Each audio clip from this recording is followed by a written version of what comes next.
Let me tell you something that still keeps people up at night.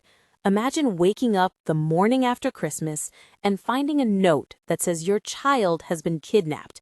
But hours later, your child is found inside your own house. And almost 30 years later, nobody knows who did it. This is the case of JonBenet Ramsey, and the deeper you go, the stranger it becomes. So here's how this starts. It's December 26, 1996, Boulder, Colorado. Cold, quiet, snow everywhere. Patsy Ramsey wakes up early. She's getting ready for a family trip. She walks down the stairs, and then she freezes. There's a letter on the steps. Not a short note, not a quick message, a long, detailed ransom note. It says her 6-year-old daughter, JonBenet, has been taken. You can imagine the panic. She screams, calls her husband, calls the police. But this is where things already start to feel off, because the note was weird. First, it was over 2 pages long. Who kidnaps a child and then sits in the house writing a long letter?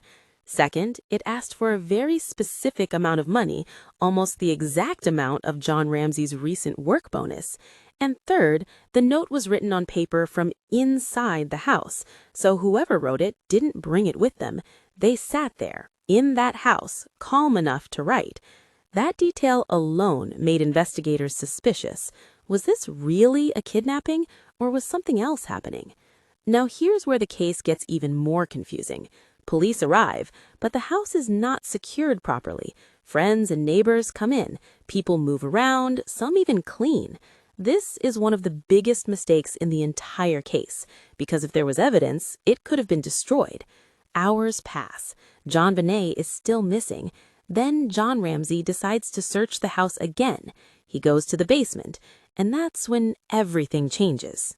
He opens a door, and there she is, his daughter, inside the house the entire time.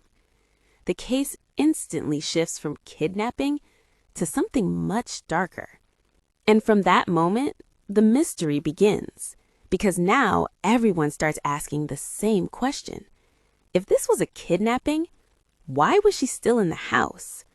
The story spreads across America, and it spreads fast because this case had everything. A wealthy family, a child's beauty queen, a strange ransom note, and a mystery that made no sense. Soon, the media starts digging into every part of the family's life. The pageants, the money, the behavior. And public opinion becomes divided. Some people believe the family knows more. Others believe an intruder entered the home. The debates become intense. Even today, people still argue about this case. Over the years, so many theories have come out. Some say someone close to the family. Some say a stranger obsessed with JonBenet. Some believe the truth is hidden in small details that were missed. DNA evidence has complicated the case even more. It ruled out some people, but it never gave a clear answer. And that's what makes this case so powerful. There's no closure, just questions. Here's the real reason this story never fades. Because it happens in a safe neighborhood, inside a home, on a holiday. And because it reminds people of something uncomfortable. Sometimes the truth is closer than we want to believe. Almost 3 decades later, the question remains, what really happened that night? And will the truth ever come out?